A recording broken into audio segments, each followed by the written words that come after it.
This is John Bowley, one of our great volunteers here at the museum, and he is going to be Gilbert Wilkinson's voice for us tonight. Can you hear me okay? Okay, great. Well, so as Vicki mentioned, we're super excited to have all this stuff, and I could be up here for days because there was so much stuff, so I've tried to whittle it down as best I can. One of the main things that we're excited about are these diaries, and we just have, I can advance your slide, an example here. So this is what the diaries look like. They're kind of just a few lines for each day of the year, and Gilbert would, in pencil, write a few things, interesting things that happened to him each day. And we did not get through all 50 years by any stretch, but we did cull through a few years in total, and then a few choice events over time that were relevant to the family or different events that we were interested in. So it's a treasure trove of things. He does talk about members of community and whatnot, and also a lot about life on a farm in Perinton, and so we're going to spend some time on that. So we're going to talk about the Wilkinson family, farming, the South Perinton Methodist Church, and School District 11, which was known as Whitebrook Academy. So that's what we're going to get through today. Okay, so next slide. So just a quick overview of the family that were in Perinton and that we're going to be talking about, and this is in relation to Gilbert because he's the man of the hour, right? So the first Wilkinsons to come to town were his grandparents, Joseph and Mary. As Vicki mentioned, they had 12 children. Not all of them lived to adulthood. So when they moved to town, 1829-ish, they had, I believe, 5 or 6 living children that moved with them. And then the younger 4 were born here in Perinton, including Gilbert's father, Joseph Jr., and he got married to his wife, Elizabeth. They have 4 children. Gilbert is the oldest, so he's generation number 3. He marries Alice Jump. They have 2 daughters, and their daughter Ruth, who's one of the 4th generation children, has a daughter Floris and a son Dwayne, and Floris was sort of the last living Wilkinson in town. So there are, as we know, many descendants, but they were no longer in Perinton. So we're just kind of focusing on the Perinton part of the family at this point. So there were Gilbert's grandparents moved here about 1829, and his father, Joseph Jr., was born here. And these are the 12 children. The oldest ones we don't know a lot about, although they did live here. They either didn't stay here, or for whatever reason, Gilbert doesn't include them in a lot of his documentation. So we don't really have a lot to say about the first 5, but starting with Susan, his Aunt Susan, we hear about her a lot. And his Uncle James, who marries a woman named Kitty Jewett. His Aunt Phoebe, who marries Reverend John Klein, we're going to hear about him. And Gilbert's dad, who marries a woman named Elizabeth Lapham. And then his Uncle Robert, who marries Eliza Bennett. And Uncle Robert and Gilbert were very, very close, and they did a lot together, and we hear about Uncle Robert over and over again. They were only 15 years apart. So Uncle Robert was near and dear to his heart, and they spent a lot of time together. And here's a great family photo of some of those siblings we were just talking about. So starting, oops, I keep forgetting to advance your slide. This is Uncle Robert here and his wife, Eliza, and behind him. And then this is Gilbert's parents, the next 2, Joseph Jr. and Elizabeth. So we have Eliza and Elizabeth. Then his Aunt Susan, 3rd from the right in the front there, or from the left in the front. And then his Uncle James and Aunt Kitty. And this photo is the 4 siblings and their spouses. It's undated, but based on the clothing and the apparent ages of the people, we think it was circa the mid-1890s. Their sister Phoebe does die around that time, so we're guessing this may have been taken around the time of Phoebe's death. But that's speculation. Just our best guess. Okay, so that was the 2nd generation. Now we're to the 3rd generation.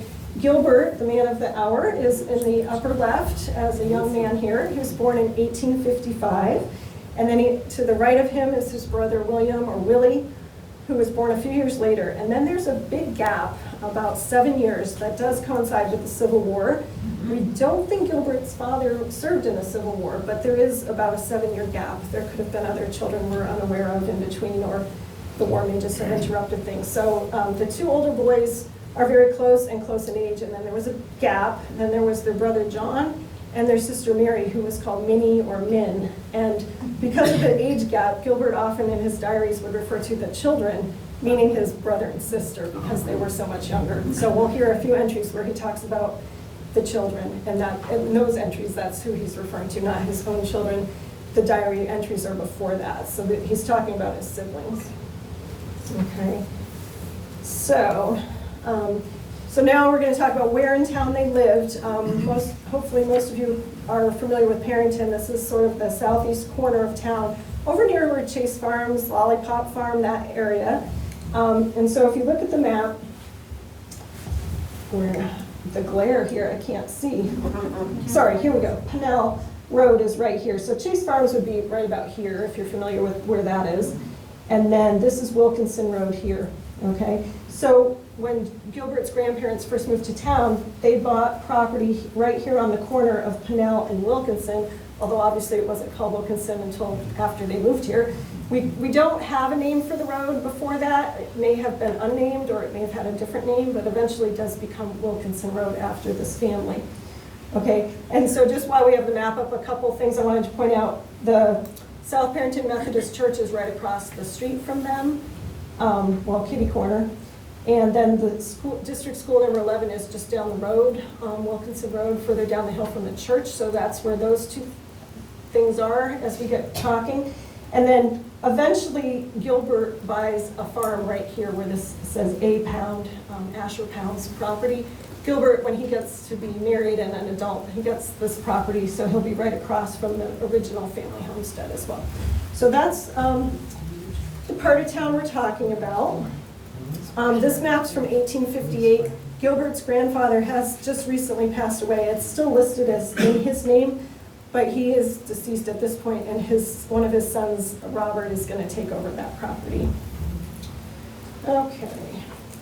So if we skip forward in time just a little to a more recent map, 1870s, this is Perinton on your left and Macedon on your right, and I tried to line them up as best I could so you can kind of see how they extend, because some of the family moves over the line into Macedon, although they're right there. It's about a difference of about a mile, but some of them are in Macedon. So this was the original homestead. Now in 1872, it's listed as Uncle Robert's.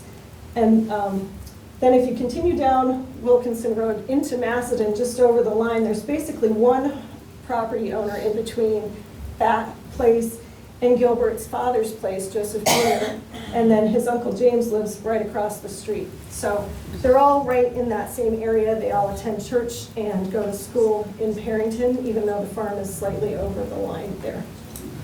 Okay. So this is a shot of the home Gilbert grew up in. This is the farm in Macedon that his father, Joseph Jr., owned. Excuse me. And it's a very nice big house, lots of chimneys. I count at least 3.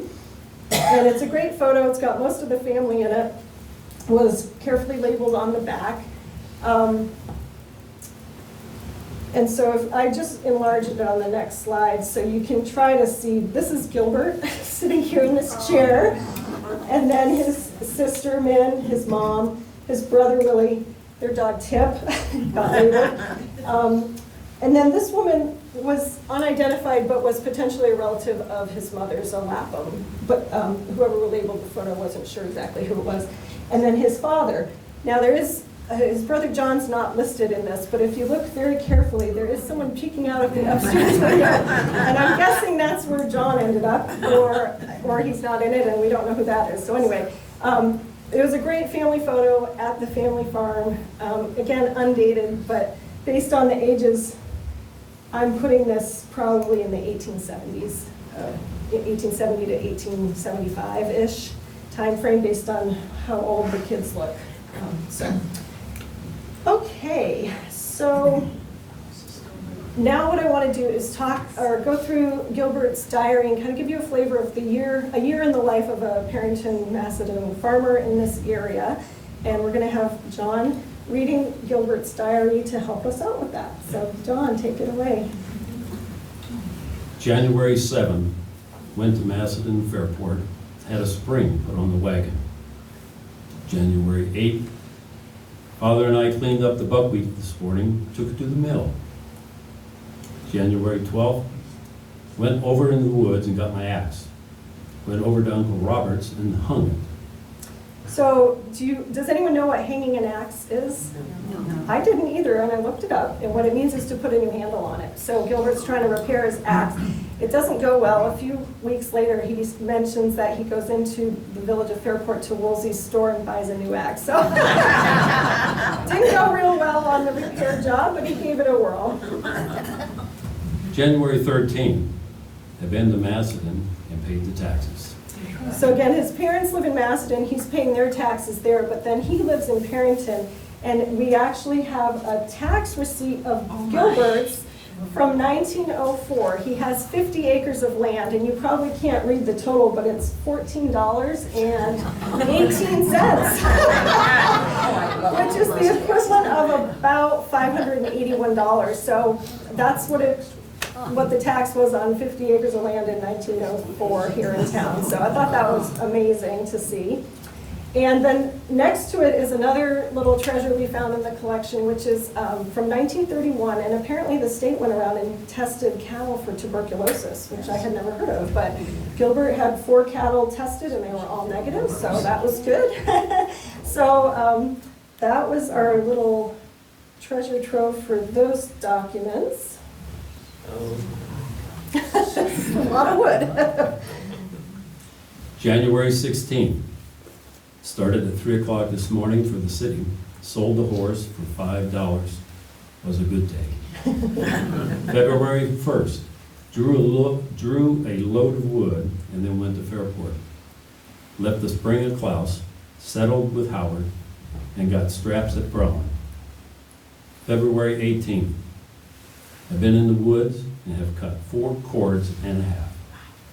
So yeah, you can see, I mean, it took a lot to heat the house. So Gilbert, in his diaries, it appears that he was sort of the general laborer for all the family farms. So they would all kind of band together for certain tasks, and this was one of them. They would all help chop the wood, and then he would come and deliver it to Uncle Robert's, Uncle James, his own parents' farm. So he did a lot of work communally for the family. And so he's in this picture on the right. He's the gentleman on the right. I don't know who's in the middle, but I would guess they look kind of related, so I'm thinking that might be his brother or another family member. And the gentleman all the way on the left, I'm not sure who that is, but they did have a hired hand, so it's possible that was a hired hand. I'm not sure.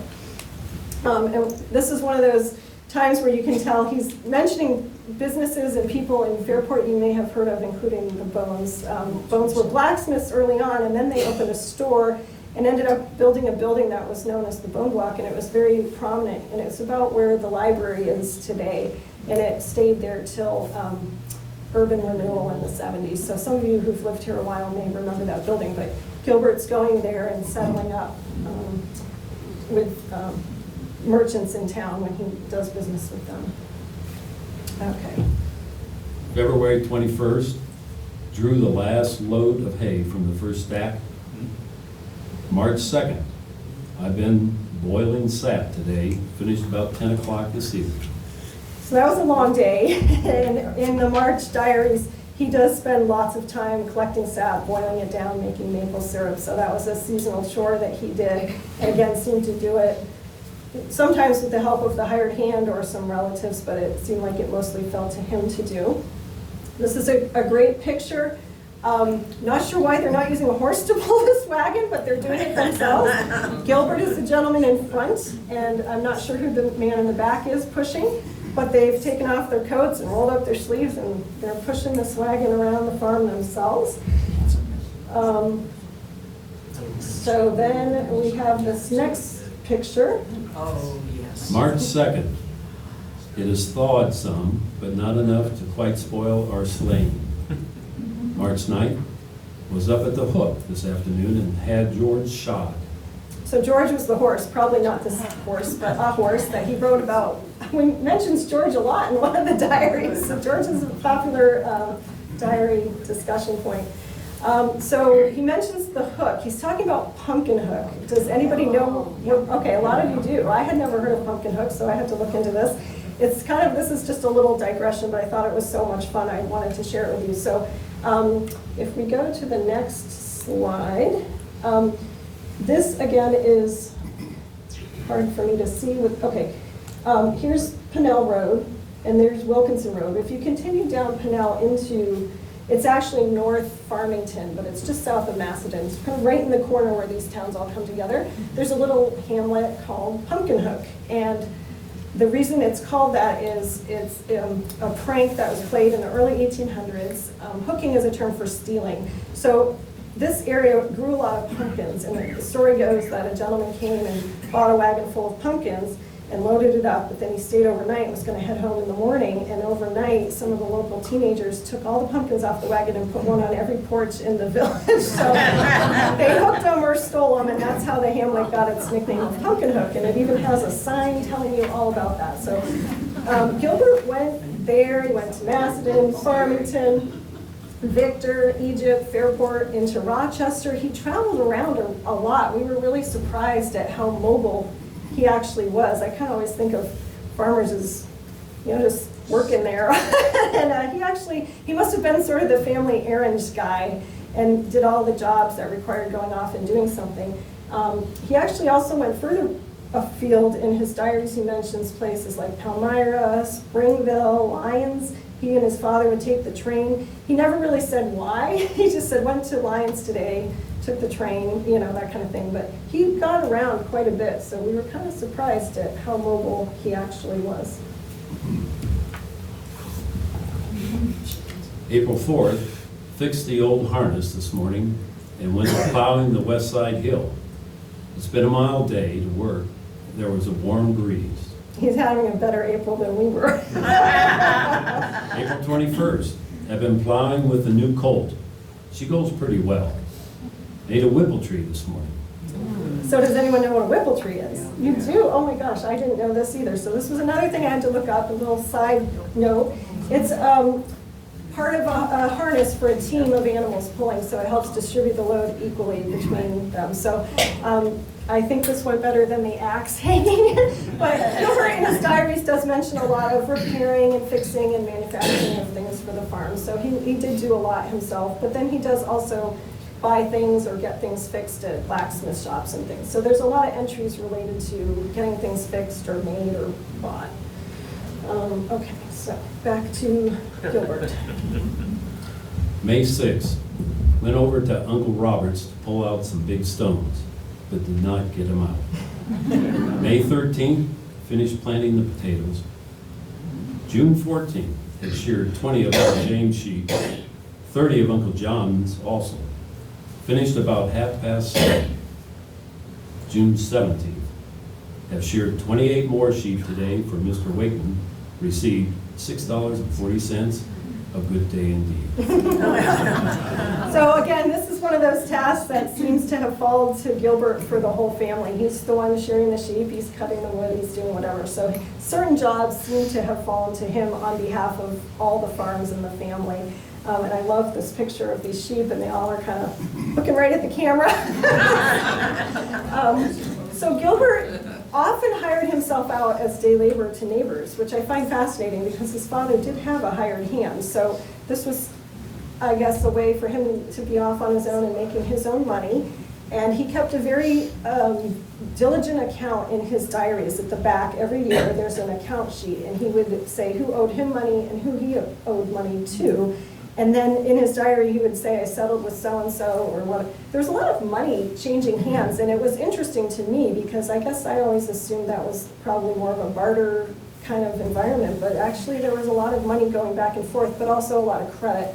People would owe people, and when you finally got money, you'd go pay someone, and then they'd pay off whoever they owed. So there was a fair amount of actual money changing hands, which I found interesting. Okay.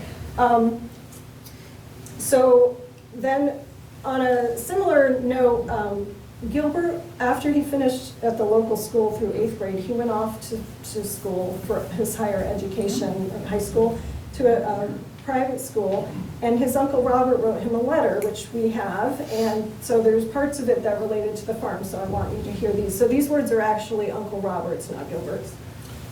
Everything is growing and looking well, except the wheat.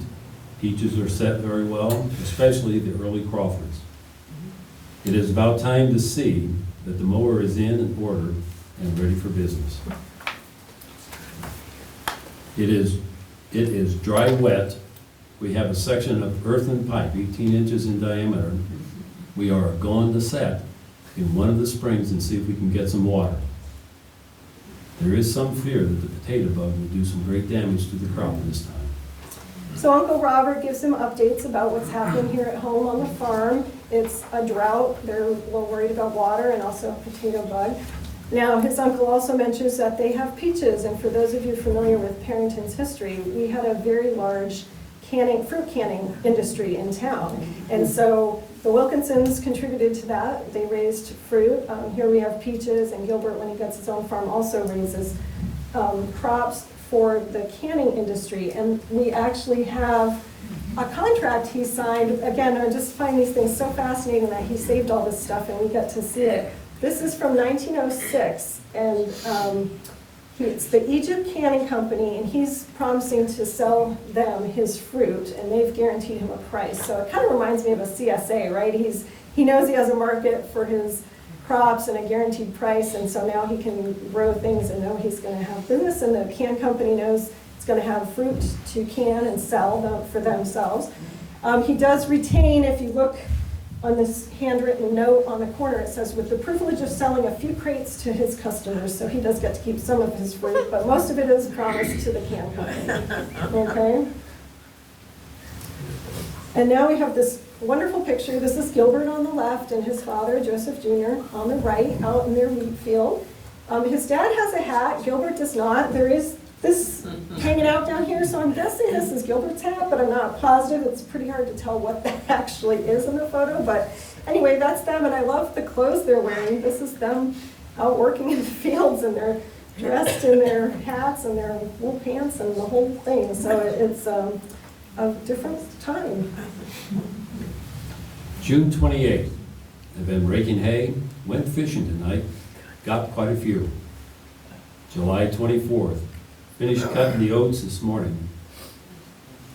July 31st, went up to Egypt this morning, left some plow points with Randall's.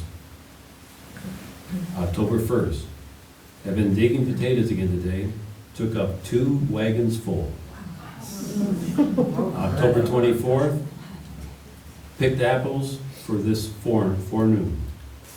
So again, annual seasonal things, you know, in the spring he's doing maple syrup and planting and plowing, and now in the fall they're harvesting everything, the different crops they've raised, including potatoes, lots and lots of potatoes, and apples. And his diary, you know, he's doing this multiple days or even over the span of weeks for each of these, but we're just picking a few relevant entries. November 2nd, husked corn today. November 6th, have thrashed some beans and oats. November 8th, killed 3 hogs. The big one, 108. 108-pound pig, that's a pretty good sized pig. There's a lot of pig killing in the diaries. That's another job that seems to have fallen to Gilbert. He kind of would slaughter pigs, and then they would all get shared amongst the various farms in the family. So sticking the pigs was Gilbert's job. December 9th, cleaned up some oats this morning and started for Rochester. Rained most of the way there and back. Bought a bedstead and a washstand for men. December 20th, went to Egypt this morning, had the team shod and the sleighs fixed. December 23rd, tinkered around all forenoon. December 25th, Christmas. It has stormed quite hard all day and all the evening. Have not did the first thing.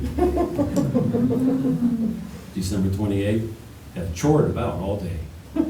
So Vicki and I have started using the phrase chored about. We love it. Like, hey, what'd you do this weekend? She's like, oh, I chored about. I'm like, I did not chore about.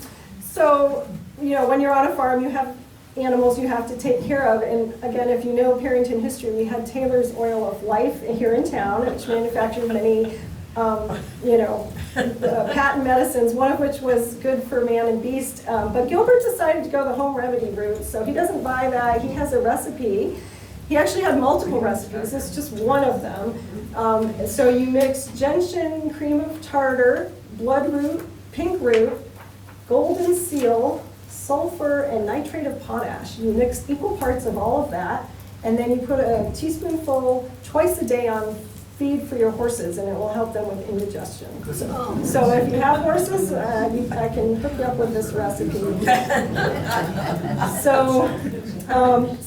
And then the picture on the right is Gilbert's daughter, Ruth.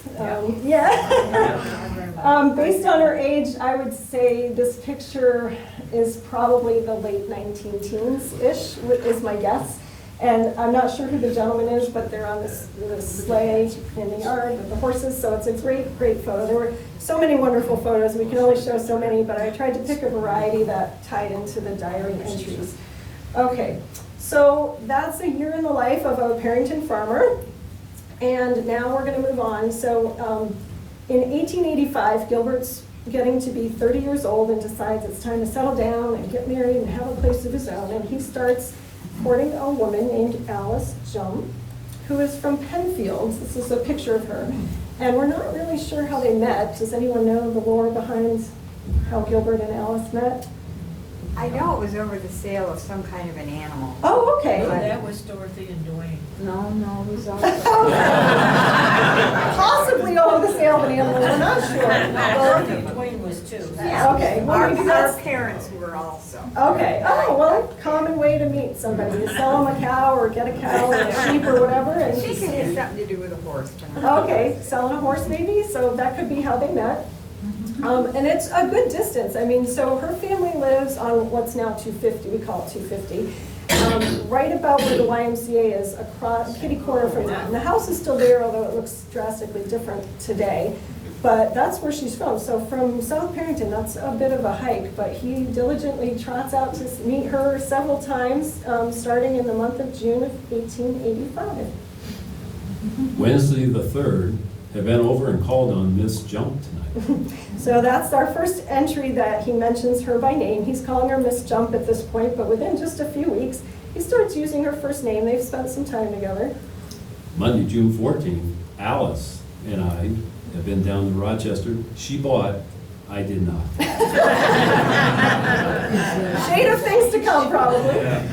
So as you can see from this, Gilbert's a man of few words. I know he doesn't have a lot of lines in that diary, but he doesn't get overly effusive or personal about most things. So their courtship is documented very factually, like this, did that, called on her. He doesn't really say, she's so pretty, or I love her, but that's not Gilbert's style. But he must have found the right words, romance at some point, because she agrees to marry him, so they get married in early 1886. Tuesday, January 19th, 1886. Willie brought me over with my trunk. Alice and myself have had a very pleasant wedding and have landed at the Whitcomb house. So this is a great picture of them sitting here together. Willie is his brother, his younger brother, as you might remember from the beginning. So his brother takes him over to Penfield, they get married, and then they have a little honeymoon. And so as a wedding present, his father buys them a farm. Wouldn't that be lovely? So I did not get a house for my wedding. So again, we pointed it out earlier, but I'll point it out again. So this is Pennell and Wilkinson, and this was Asher Pound's property that we saw on that first map from 1858. But now this is going to be where Gilbert and Alice live. And they're right across from Uncle Robert. And I don't know if you remember, but at the beginning, the homestead was just on the one side of the street, and Uncle Robert now owns land on both sides of the street. So that farm has expanded. Gilbert's going to be here, and also they've now bought a little extra section that's kind of on a diagonal here from the Woolseys. Para Woolsey sells them some land. So Gilbert's land is kind of in two parcels that are connected by a little strip of land here. And the total is, as we heard earlier, about 50-ish acres, plus or minus. The Robert G.L. Wilkinson Carol was born there. Yeah, the one that's on the right side of Pennell, that little, Yeah, that one that right was there. the house That's you where was I born in. grew up, Oh, like how where my ex- parents were. Okay. And they brought me home from the hospital. Oh, how exciting! So there we go. We have Wilkinsons who've lived in this homestead. So the father buys the farm for them, but he does still own it for quite a number of years, maybe 15 to 20 years. It's still Joseph's farm technically, but Gilbert and Alice lived there, raised their family, and Gilbert's working the land there. And then he does end up buying it from his dad in 1905 for $10, so his dad cuts him a pretty good deal. And so by that point, early 1900s, you have Gilbert, Robert, Joseph, and James all within about a mile of each other, and the farms combined are roughly 250 acres of farmland. And they're growing all the things we heard, the wheat, the beans, potatoes, fruit of various kinds, corn, and they have animals as well, so they have cattle, sheep, and chickens. So quite the big contribution to the agricultural area. So Gilbert and Alice get married and of course start a family of their own. So they have two daughters, Lulu, who's shown on the left, and then Ruth, who's shown on the right. We have more pictures of Ruth. So this one's of her as a young girl, and then we'll see a few more as we go on.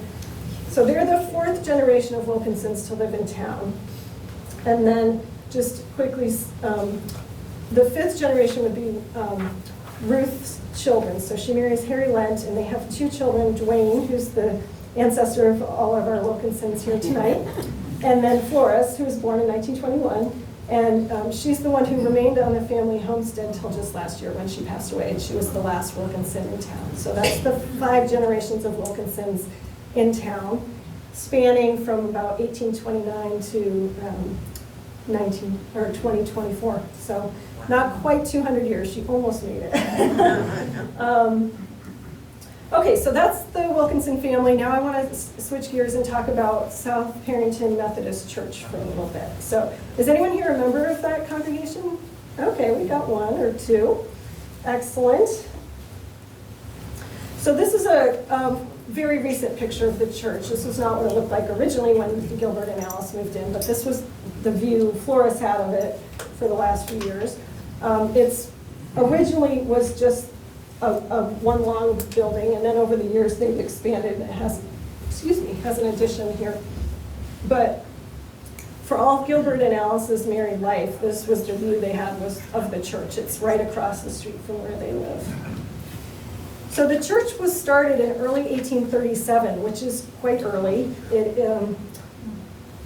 That part of town was, getting to have a fair number of settlers in it. And so again, the Wilkinsons moved in roughly 1829. So the first few years they're there isn't a formal church congregation in that part of town. And so some of the families in the neighborhood decide it's time to start one. So it starts in early 1837, and at the beginning they're meeting in the schoolhouse. That's where they have their meetings on Sunday. And that schoolhouse is District School 11 or White Brook Academy. And they decide they want to build their own building. And so by October of that very same year, the church is up. And I always seem so surprised at how quickly they get them up. And then I realized there were no mechanicals at that time. There's no HVAC, no plumbing, no electrical, right? So it's just the structure. So it went faster then than it would go now. But still, took a while and cost some money. So they take out a mortgage. And I'm sure the families helped contribute to the actual physical building of it. I'm sure they all put labor into it, but they did have to buy materials and whatnot. So the land was donated by Nicholas Mosier, and there were a lot of families involved, but the Wilkinsons, Wells, Wings, Crosbys, the Pennells, and also the Woolseys were also very involved in this church. And Gilbert's aunt Susan was one of the founding members. She was actually a teenager at this point, but was very dedicated to this church and helped it and was very active in it her entire life. So she was really considered one of the big founding members. And South Perinton, this is considered the oldest church structure in town. That was the earliest church built in Perinton, and it's still standing today. So that's an unusual claim to fame. So just a few years later, 1839, Gilbert's grandfather pays off the mortgage. He gives $1,000, which is the equivalent of $33,000 today. That's a good chunk of money. So very dedicated, very financially supportive of the congregation. The family was just very involved, and also did a lot in terms of teaching Sunday school, keeping the books, all those things. So, and I'm sure you all know the various waves of religious fervor that went through Western New York in the mid-1800s, right? So when the family first moved here and they first got the church, baptism wasn't common for babies, it was for older people. And so a lot of the younger Wilkinsons, including Gilbert's parents, or father, weren't baptized, and I guess they never got baptized. And so in 1867, South Perinton Church decides to hold a mass baptism in the creek, in White Brook Creek. 45 people baptized all at one time down at the creek, including Gilbert, his brother Willie, his parents, and his uncle Robert and his wife Eliza. So there's some of they're like 10% of this group of people, a lot of Wilkinsons. So most of the people got baptized by sprinkling, but a few hardy souls chose immersion in the brook, and then a couple chose pouring. But the Wilkinsons were, low key. They just went for a little sprinkle. So that actually made the paper, which I thought was interesting. Okay, so the next slide. So as I mentioned, a lot of the Wilkinsons were Sunday school teachers and very involved. So his uncle James kept the records of the church for the first 30 years of its existence, from 1837 to 1867. And I guess he must have kept them at home. And then many, many decades later, when he died, they went missing and the church couldn't find them. And I'm not sure if they've ever found them, actually. So unfortunately, some of those records may have been lost, but were kept by the Wilkinsons for many years. And then there's a report in the church records from 1887 about who the Sunday school teachers were that year.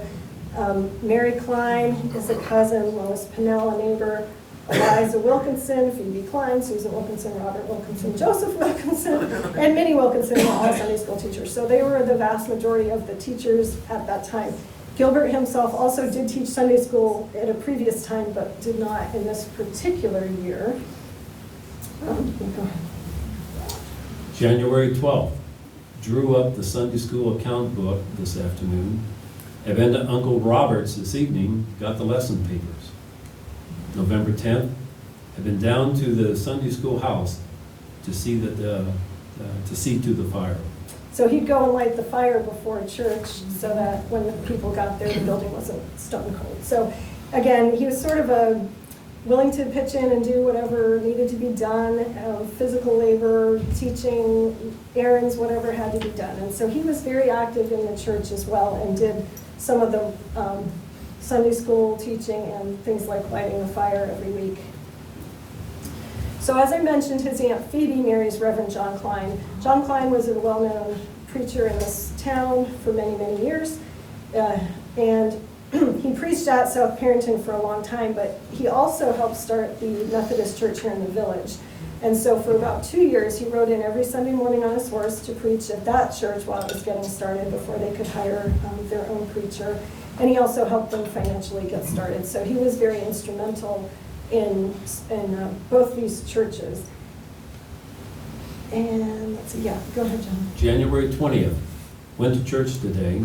Uncle John preached a good sermon. So that's high praise coming from Gilbert. He doesn't use a lot of adjectives in his diary, so to say it was a good sermon, or sometimes he said very good sermon, John Klein must have been a very good preacher. He earns high praise from Gilbert. So, and Gilbert mentions him many, many Sundays that he was the preacher and that it was very good. So he enjoyed his Uncle John's sermons a lot. Okay, so then we have, the church was very well known for its musical program. They had an organ and a very strong choir. Gilbert did sing in the choir for a while in the 1870s, and then by the 1890s, there's this picture in the paper, kind of a flashback photo. This was from much more current, but a picture from 1890 of their choir. So at this point, his cousin, John Klein's son Henry, is the choir director. His wife is in the choir. And then there's some other people, Mitchell Wilson, Bertha Bowerman, and then his sister Min is this woman right here, and then Cora Pennell is also in the choir. So lots of the neighbors, all very involved and very renowned for their singing. And again, Gilbert was in the choir on an earlier occasion. February 16th. It has stormed all day again today and storms very hard right now. Have been over to the singing school. The teacher did not come, so had none at all. So he braved the storm, went the mile down to church, and then the choir director didn't come, so he had to go home. He frequently, when he was going to church from his parents' house, he would take a wagon or a horse, and then he would park it at Uncle Robert's house and just walk across the street to the church. But on Sundays, you would have lots of people descending on the church in a horse and buggy, and we have a great picture of his father, Joseph Jr. on the left, and his uncle, James, arriving at church in their horse and buggy. And it's just a different world going to church like this, and they're all dressed very nicely in their Sunday best, so it's a great picture.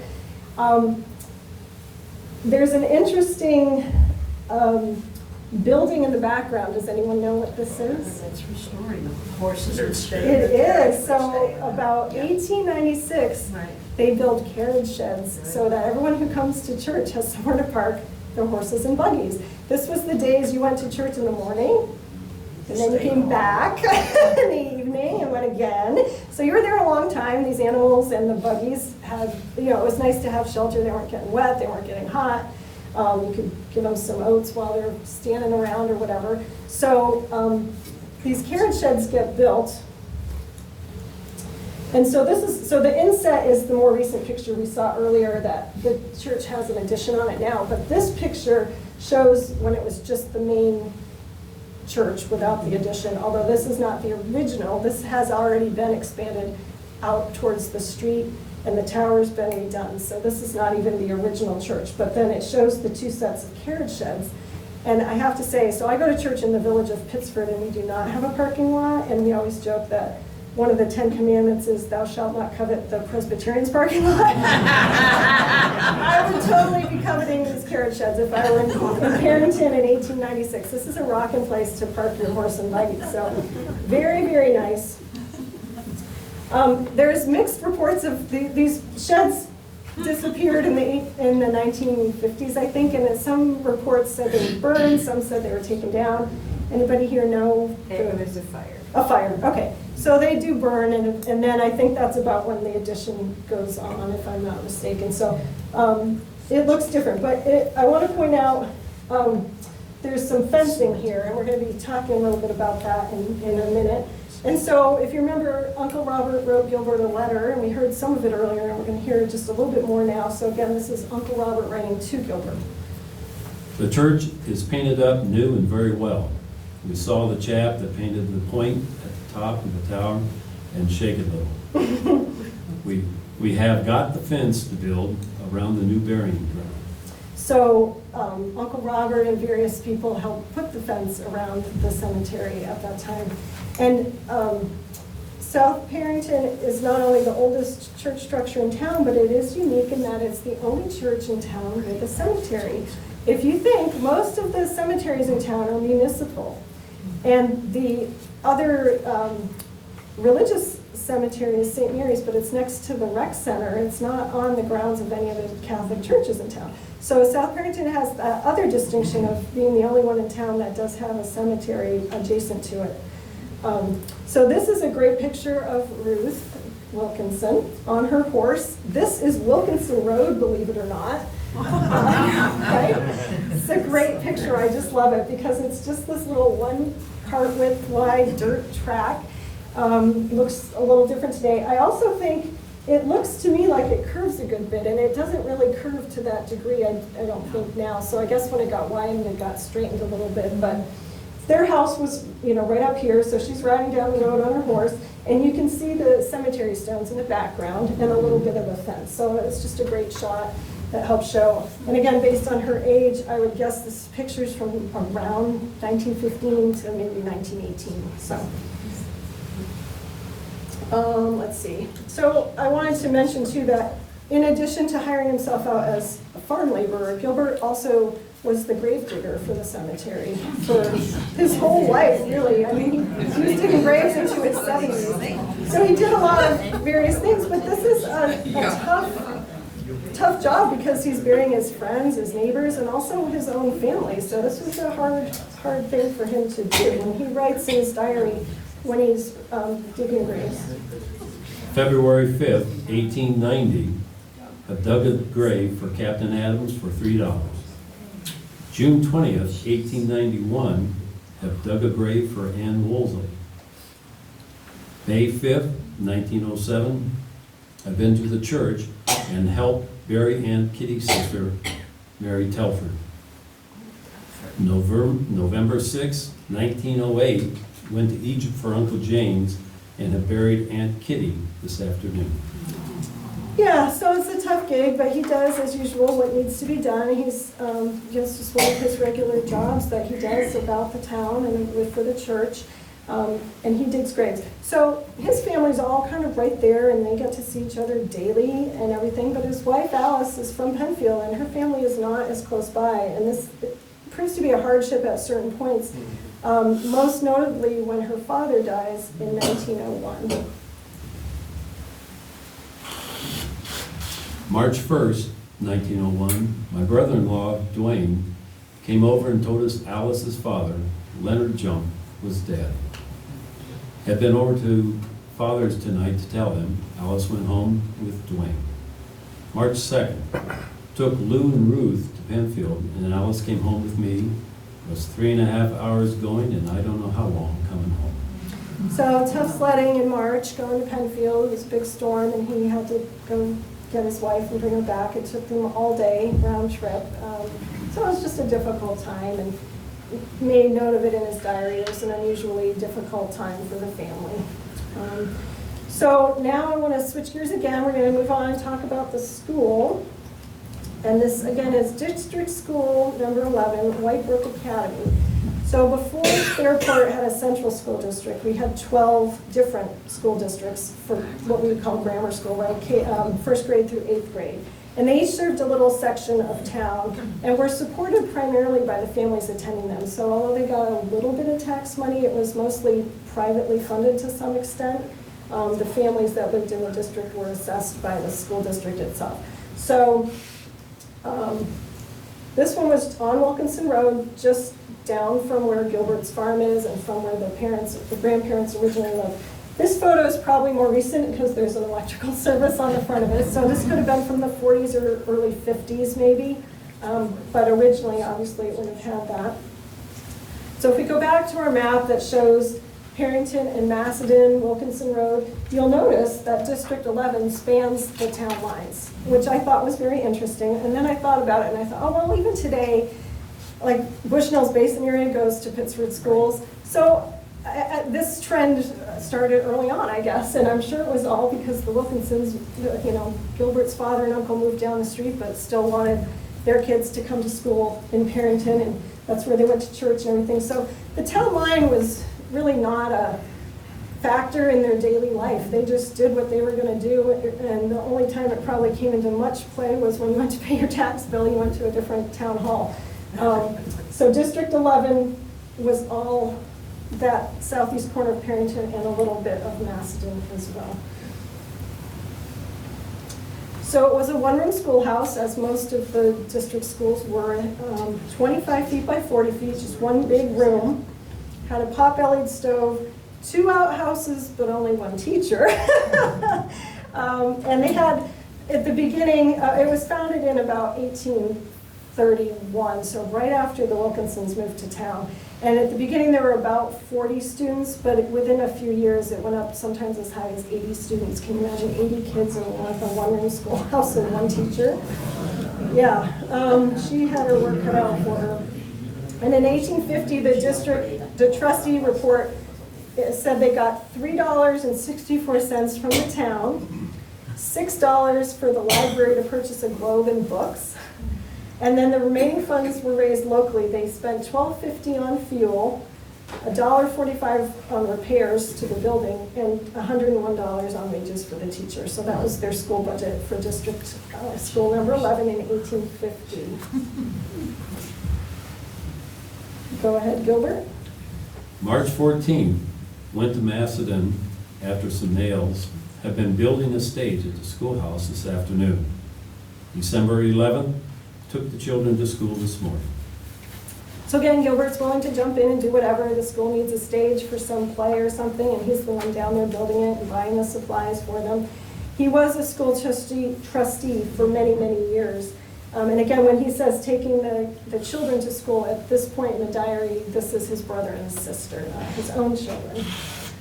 So again, we found lots of little treasures in his collection, and two things that are interesting. In 1898, he buys coal for the school. So again, he's the trustee, and he's doing all of this on behalf of the school. He goes to Loomis and Woodworth in Victor and buys coal for the school, and it says to Gilbert Wilkinson for the South Perinton, P-E-R-R-I-N-G-T-O-N, Perinton School, which I always find interesting. So that was that, and then he had another piece of paper in there.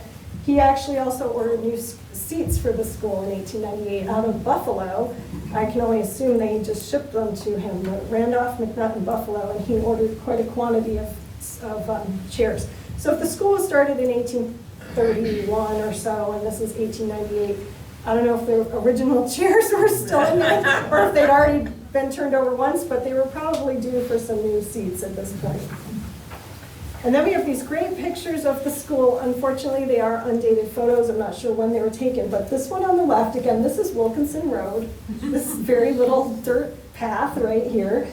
And you can see the cemetery fence is actually in this. So the fence does extend all the way down to where the school was, but the graves do not go that far yet. So there's mostly woods here now, I believe.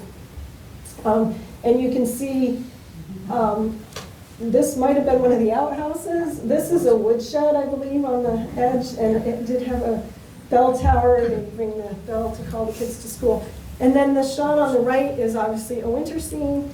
The man in the photo is like hip deep in snow, so when Gilbert says he takes the children to school, you can see why. They would never make it if the little kids try to walk through that snow. Then Gilbert's own children do eventually go to this school as well, and we have this great picture from 1899. And his daughter Ruth is dead center in the front, little, maybe 6 years old. She looks like she's one of the youngest kids at the school at this point in time, but she could just walk right down the road, and there she was. So in this picture, there are about 30 students at the school. So maybe by this time, there are fewer children, but it's still one in the schoolhouse with one teacher. And Ruth and Lulu went there. So if you remember, those of you who lived in town, Fairport centralized in 1951.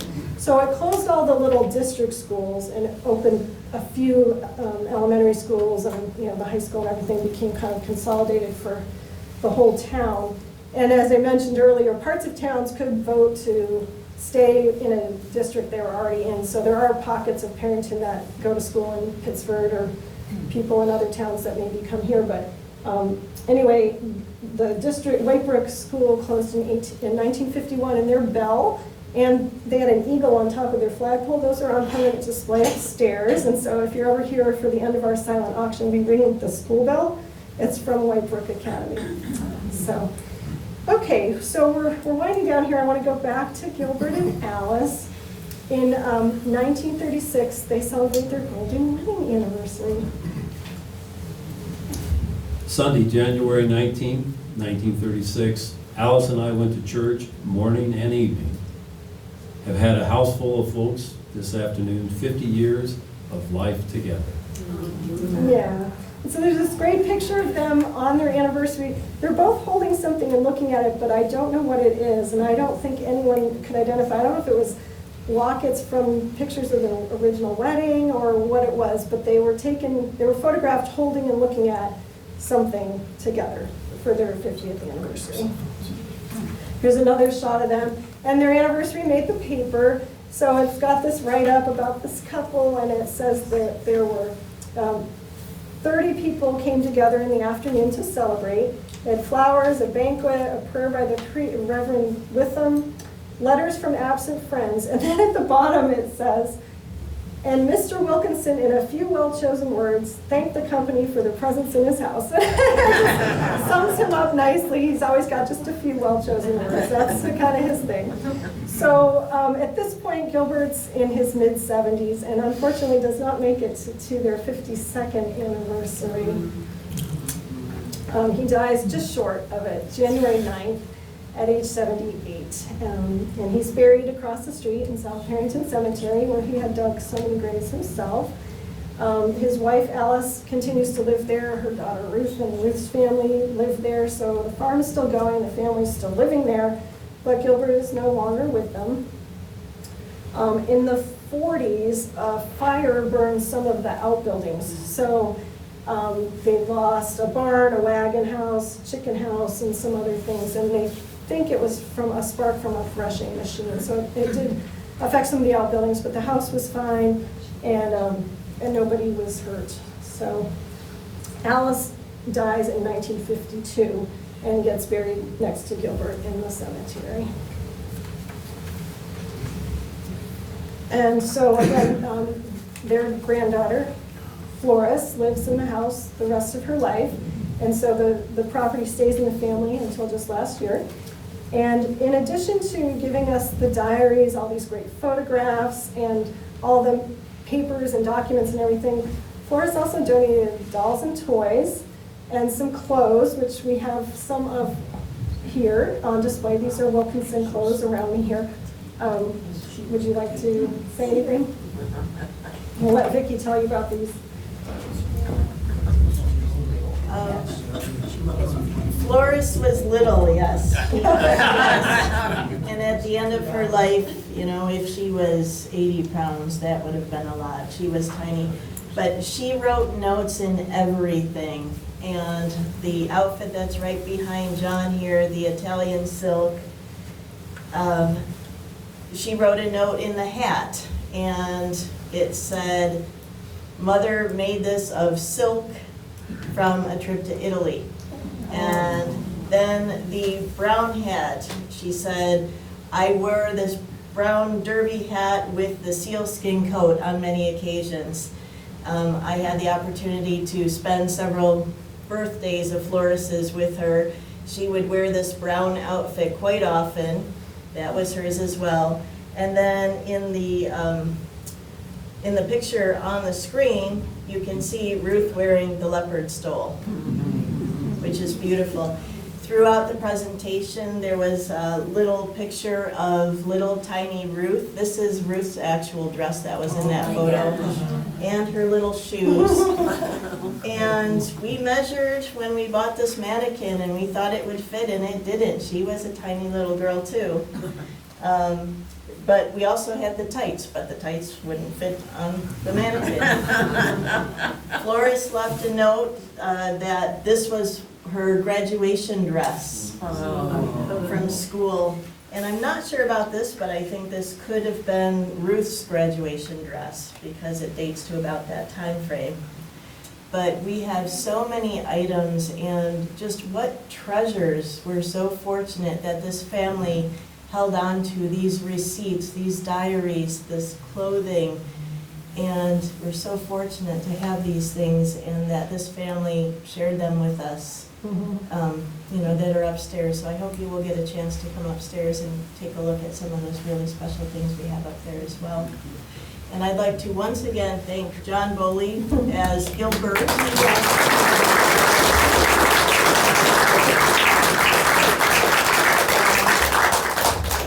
I just want to do a quick pictures then and now of the two properties. So this was the house in Macedon, and this is a current picture of it. So it's very recognizably the same house, although the chimneys are gone. The porch has a railing around it, but otherwise I think you can tell it's basically the same house. So this is in Macedon, the Wilkinson house where Gilbert grew up. And then this was Gilbert's house here in Perinton on Wilkinson Road, right across from the church. This is an older photo that we saw earlier. And then this is a more recent photo. You can see the roof line has changed a bit. The porch got expanded. He did a lot of renovations to it in 1917 when Ruth got married. He renovated and made an apartment for the Lents. And but you can see some of the trees and shrubs actually still look basically the same. So it's a great shot. So that's kind of what the properties look like now. So yeah, go ahead. And a big thank you to Suzanne Lee who put all this together.